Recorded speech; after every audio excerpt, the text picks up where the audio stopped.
Isang mapagpalang araw po sa ating lahat mga ka-Espiro at welcome po dito sa aking channel. At samahan nyo kami sa aming ginawang pamamana ng unang araw na solo dive ako at yung pangalawang araw na may kasama tayong isang nagsisimulang Espiro na kalimitan ng ginagawa niya ay panghuhuli ng pugita. Kaya let's go mga ka-Espiro. Samahan nyo kami hanggang dulo.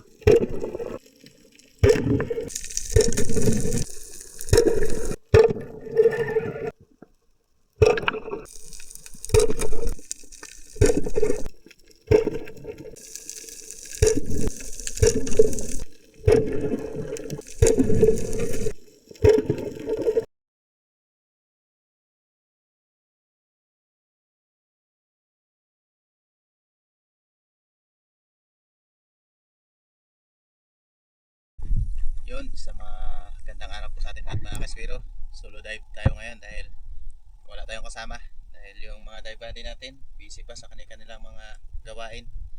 At si J Adventure naman ay bumalik sa Coron dahil may lakad sila sa expedition. Ito, solo muna tayo mga kaswiro. At yung gamit nating pana ngayon ay ang pana ni Ka Adventure. Ayan yung legendary pana niya mga kaspiro na naka-rel na. Ayan.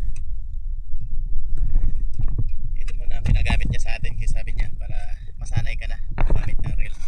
Kaya susubukan natin mga kaspiro kung ano mga pana natin na gamit itong pana niya na may rel na. Kaya let's go.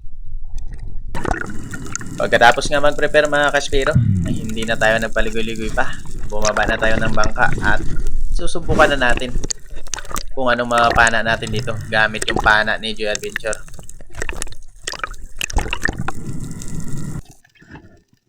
At ito na nga mga kaspiro, sa unang pagkakataon bumaba na tayo dito sa 8 meters para mag-ambush at warm up dive na rin mga kaspiro. At papakiramdaman natin kung okay ba yung ating katawan. Malalaman naman natin yan mga kaspiro kung kondisyon tayo dahil sa unang baba pa lang ay medyo mahaba-haba kaagad yung ating time na pag-aantay dito sa ilalim.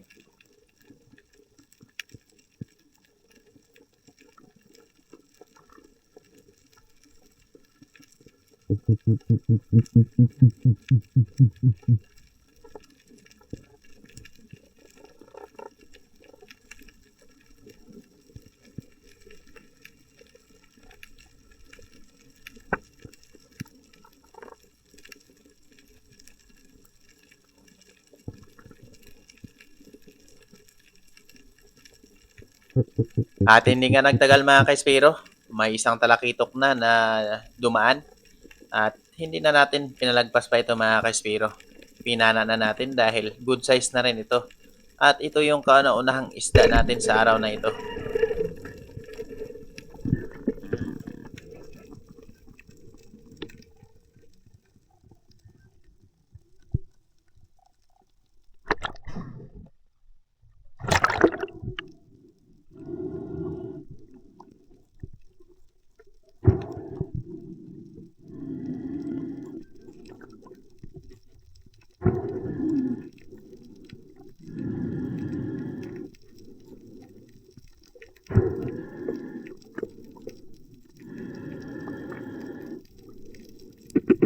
At dahil malapit lang ako sa bangka, ay hinatid ko na kaagad ito para hindi ko na ilagay pa sa aking buya mga kaspiro. Baka mamaya dalihin pa ng pating.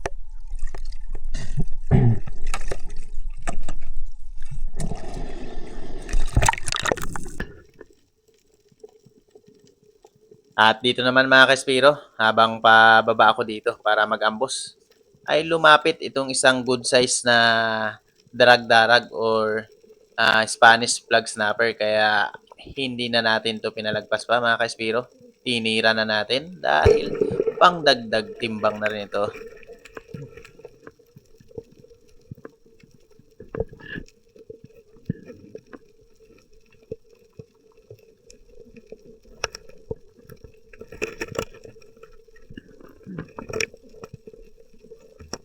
'Pag talagang walang akyat ng malalaking isda mga ka-Espiro or yung mga pelagic, ay kailangan talaga manguridas dahil kapag hindi ko ito ginawa, ay wala tayong maiuwi sa bahay mga ka-Espiro at walang maibenta. Kaya patyagaan talaga kapag ganito yung panahon na taghirap sa mga pelagic.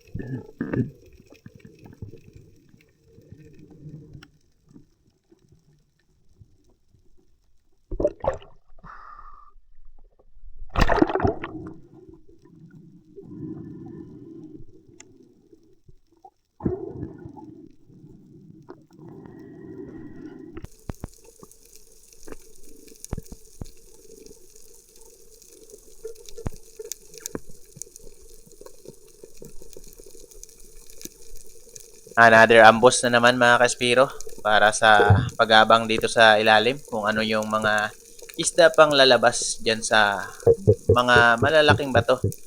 Kaya nagantay pa tayo dito ng medyo matagal-tagal.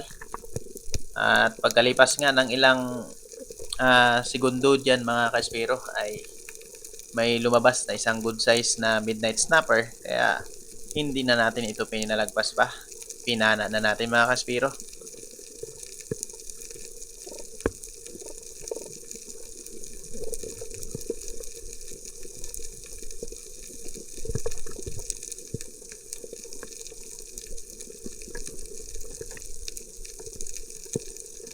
Nagantay pa talaga ng ilang segundo dito mga ka-Espiro. Hindi muna natin tinira yung midnight snapper. Pero nung wala na talagang ibang choice, ay tinira na natin ito. Kaya ayan, sa pool.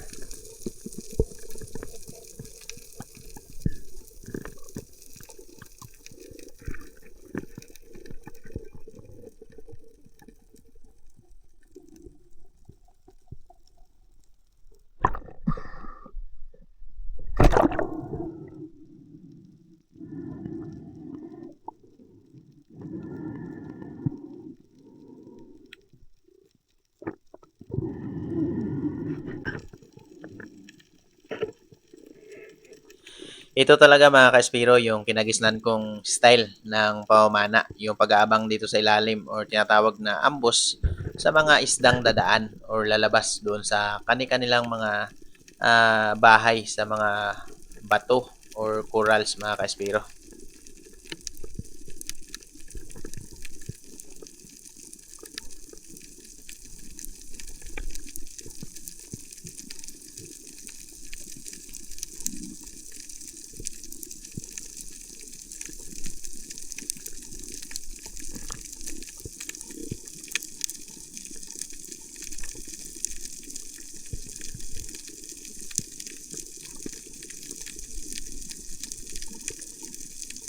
Dahil matyaga tayong nag-antay dito sa ilalim mga ka-Espiro, ayan, nilapitan tayo ng isang green jobfish or malaguno. Kaya ayan, isang napakagandang patama yung nagawa natin dito mga ka-Espiro. Tumagos hanggang shooting line. Kaya hindi talaga ito makawala mga ka-Espiro. Kaya ayos, nakadagdag naman tayo sa ating huling isda.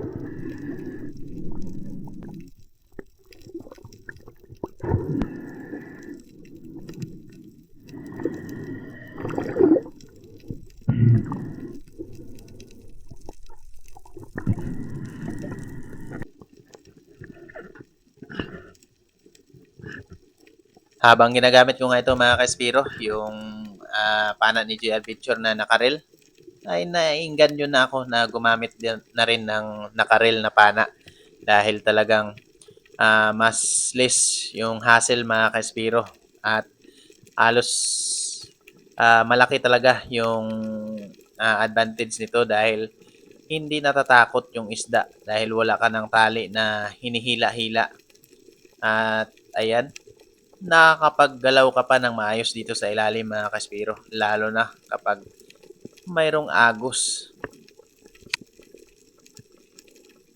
At ang disadvantage nito mga kaspiro ay talagang hindi ka pwedeng tumira ng hindi mo kaya yung lakas ng isda dahil kapag nagkataon na tumira ka at hindi napuruhan ay talagang goodbye pa na talaga yung mangyayari dito mga kaspiro.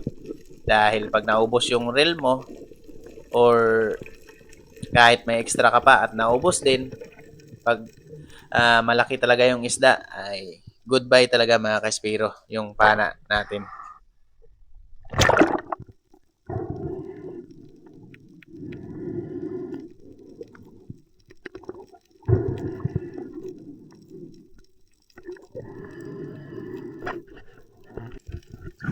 Another ambush na naman mga kaspiro dahil ito talaga yung kalimitan natin ginagawa, yung mag-abang dito sa ilalim. Kaya antay na naman tayo ng ilang segundo kung ano yung dadaan dito. Kaya abang-abang din mga kaspiro kung anong mapapana natin dito.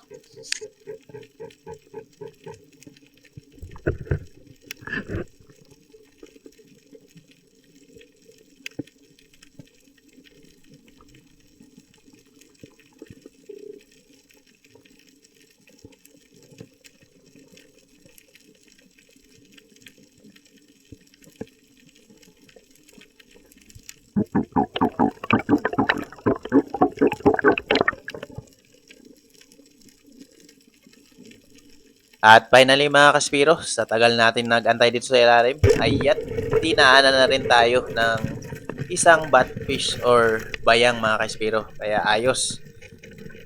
Dito pala sa Puerto Princesa mga kaspiro ay 80 ang kilo nito kapag kumpra sa atin. Pero kapag ikaw bibili sa Talipapa ay 150 pesos na yan mga kaspiro. Pero naka-slice na siya.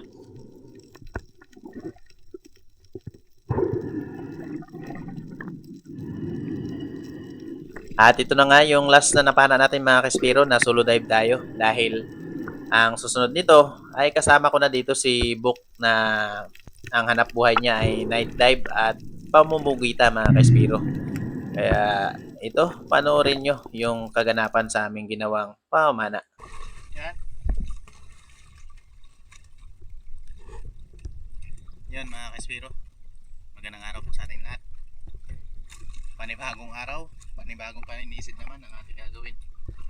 At ngayon, dito kami malapit sa Dos Palmas, sa Honda Bay ng Puerto Princesa. Tingnan namin dito kung ano yung mahuli natin mga kaspiro. Let's go!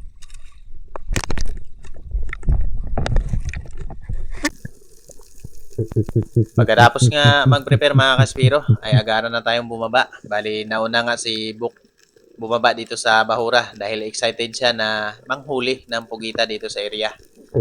Pero dahil sa sobra na rin ng daming namumugita dito, ay ilang piraso lang din yung nahuli niya dito.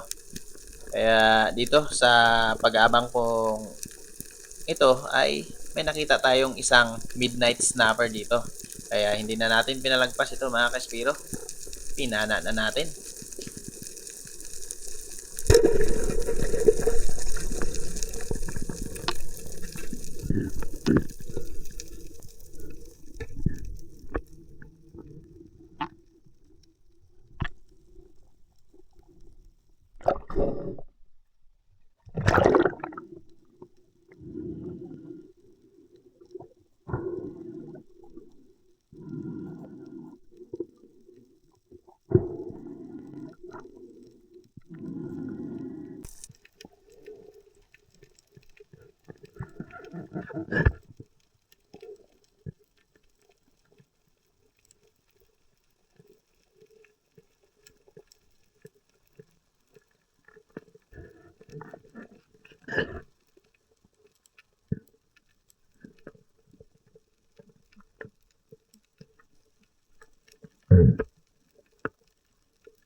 Habang nag-aantay nga ako dito mga ka-Espiro na kung ano yung mga dadaang isda dito. Ah, palingon-lingon tayo sa ating kaliwat kanan hanggang sa harap natin sa taas ay tinitingnan natin. Baka mamaya may mga tangigi or talakitok na dadaan dyan. At habang nag-aantay nga ako mga ka-Espiro, ayan, nakita natin yung isang malaking mangrove snapper na to na nakaharap na at ayan, nung tinutok natin yung pana, sinalubong pa tayo. Kaya ayan, isang napagandang patama mga ka-Espiro, tagos hanggang shooting line. Kaya 100% na magiging atin yung isda na to. Pero dahil matagal tayong nagantay sa ilalim, ay nirelease ko muna itong reel ng pana at bumalik muna sa taas para magpahinga at muling ah, mag-ipon ng maraming hangin para sa pag-recover nito.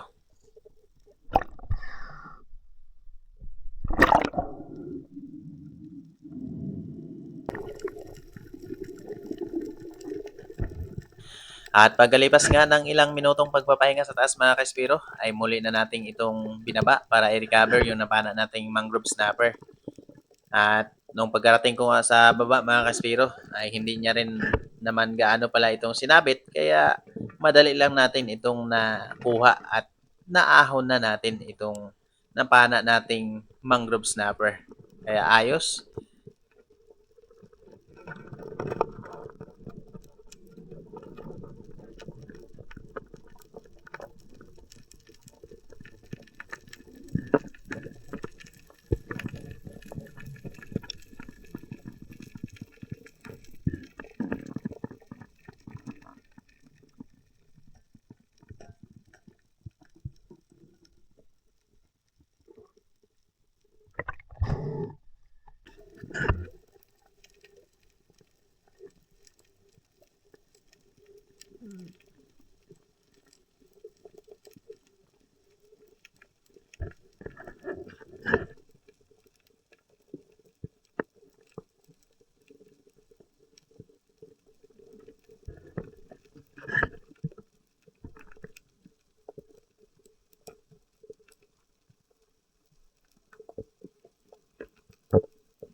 Habang nag-aantay nga ako dito sa taas ng bato mga ka-Espiro, kung ano yung mga dadaan na isda dito. At nung wala tayong nakita, ay agaran kong itong ginapang yung isang lifty na nakahinto lang dyan sa ibaba. Kaya naging successful naman yung ating ginawang pagpana dito mga ka-Espiro. Isang good size na lifty or sweet lips.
Dito naman mga Kaspiro, inaabangan ko yung grupo ng mga red bass dahil good size na ang mga ito. Kaya inabangan ko. At dito nga ay magkakaroon tayo ng pagkakataon na makapana mga Kaspiro. At ito yung nangyari.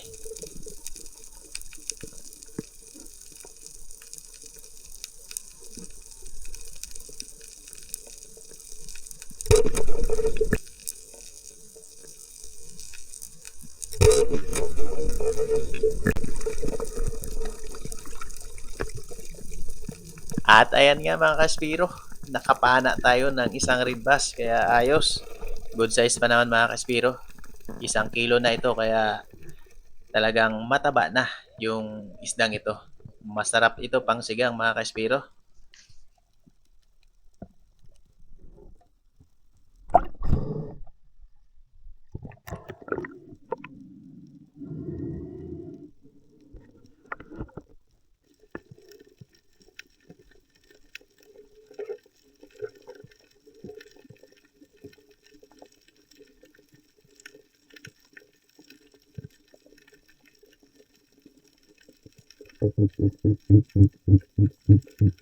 Dahil wala tayong nakikitang malalaki dito mga Kaspiro, kaya itong samaral na pa ikot-ikot dyan sa unahan, yung pinana natin.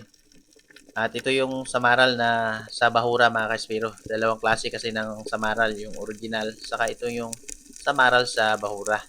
Yung original naman na samaral ay nandoon sa Lusayan nakatira.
Medyo matagal talaga akitin yung mga isdang sanay na sa ganitong pamamaraan ng panghuhuli mga Kaspiro.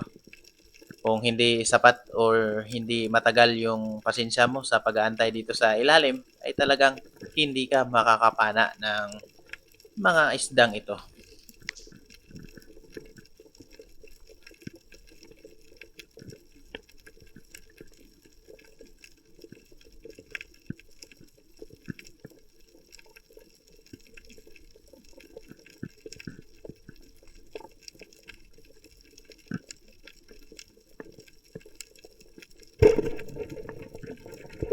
Ayan mga Kaspiro, hindi tayo binigo. Nakapana din tayo ng isang lifty. Ganun lang talaga mga Kaspiro. Kailangan lang talaga natin ng paamuhin. O wag muna natin basta-bastang tirahin ng alanganin. Kaya kailangan talaga natin ng tamang tiyempo at tamang distansya para mapana natin ng maayos.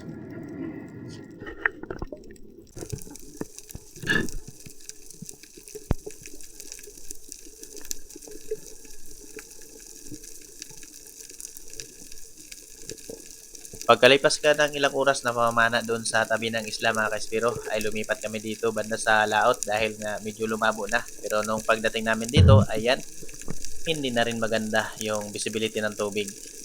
At medyo malabo na rin gawa ng low tide kapag hapon. Kaya lumalabo talaga siya mga kaspiro. Kaya dito lang tayo sa 6 meters mag-ambos. Kaya ito, nabigyan tayo ng isang good size na ilak mga kaspiro. Ayos, nadagdagan yung ating mga huli.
At dahil sa tagal natin na nag-antay dito mga kaspiro, ayan, may lumapit sa atin na isang malaking bluefin trevally at may kasama pang bayang.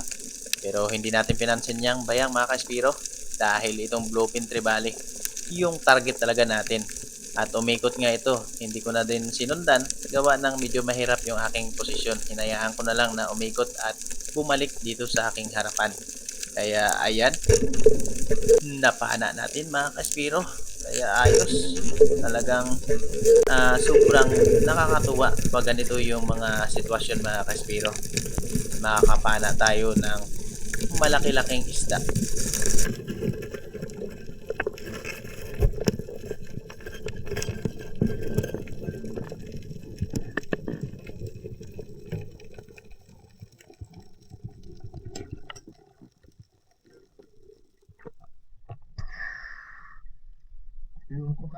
Sirain mo pa yung kurens ha.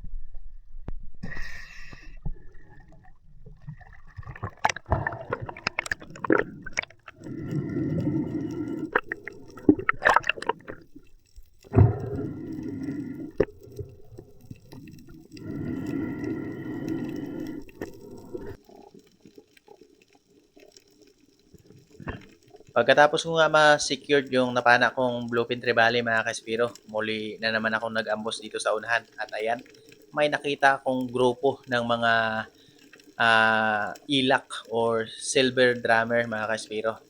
Ang problema lang, medyo may kalikutan ito. Pero nung paglingon ko dito sa kaliwa na papana na sana ako ng isang ilak mga kaspiro. Pero ayan, may isang mabait na lifty na lumapit kaya ito na lang yung tinira natin mga kaspiro. Kaya yan, sa pool.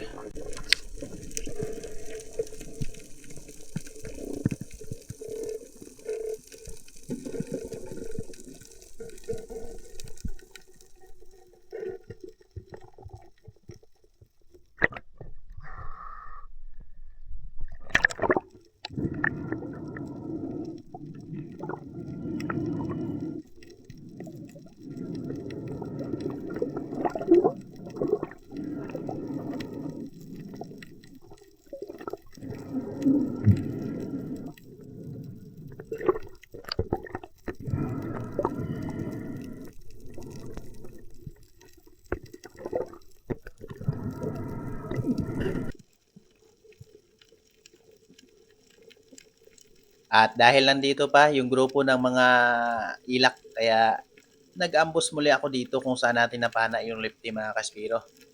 At naging successful naman yung pag-aantay natin dito at nakapana tayo ng isang ilak. Nakadagdag tayo mga kaspiro. Isang napakagandang tira yung nagawa natin dito sa ilak.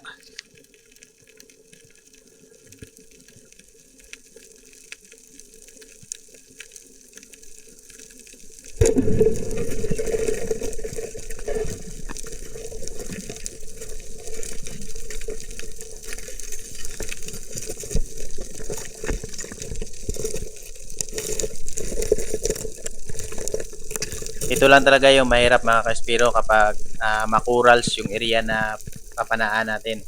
Kaya talagang kailangan din natin maging maingat sa mga corals. Kaya nung napana natin itong ilak, ay diniretso ko na kaagad itong recover para hindi niya na masira pa yung corals mga kaspiro.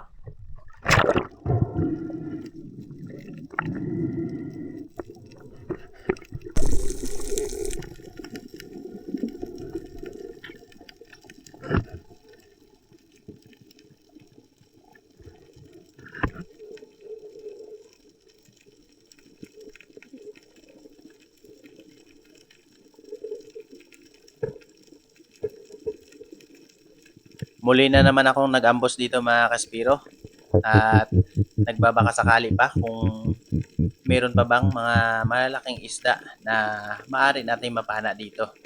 Kaya panoorin nyo mga kaspiro kung ano yung mapapana natin dito dahil isang isda na malaki ang mata.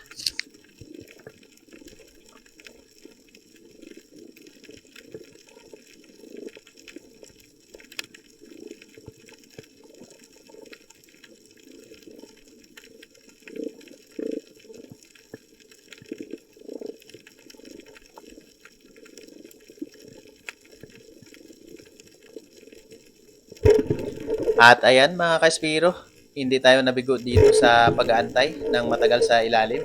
Nakapana tayo ng isang Big Eye Emperor. Isa sa mga matatalinong isda mga kaspiro. Kapag hindi mo pa talaga alam yung behavior ng isdang ito, ay talagang mahihirapan ka na makapana nito. Kaya ang tamang diskarte dito, kailangan mo lang talaga siyang taguan or kailangan ng mahabang hangin at pasensya mga kaspiro. Dahil talagang ang ginagawa ng isdang ito ay atras abante, lalapit, lalayo.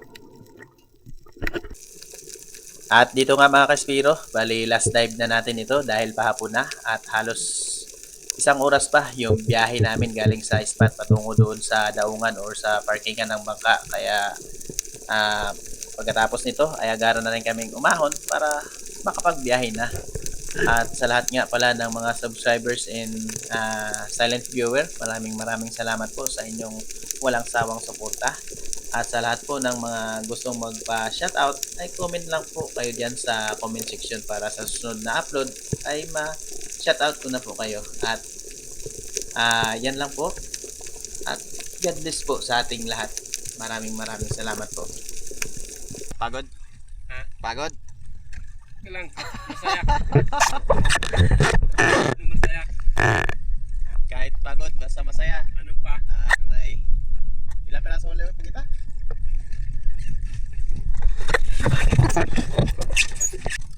Ilang peraso? Tatlo? Tatlo, ano? Wala. Isa. Aray mo. Logi ang ano? Intik. Logi ang incheck. Ikaw. Aray. Ay mga kaspiro kasi hapon na. Ayan na. Ako sana. Ang malalim, hindi ko naabot ng isa.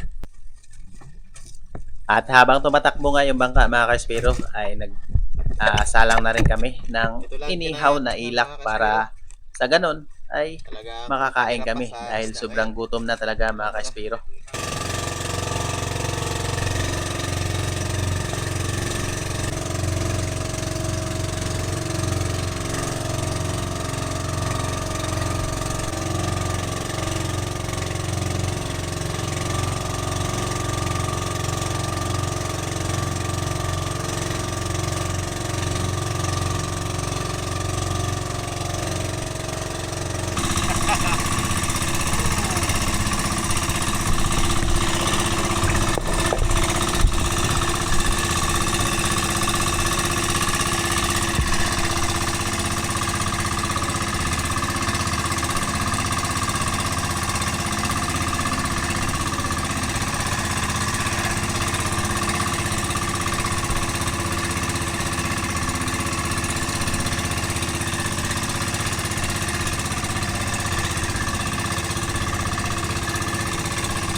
Hahanapin na kami ng mga jowa namin. Let's go.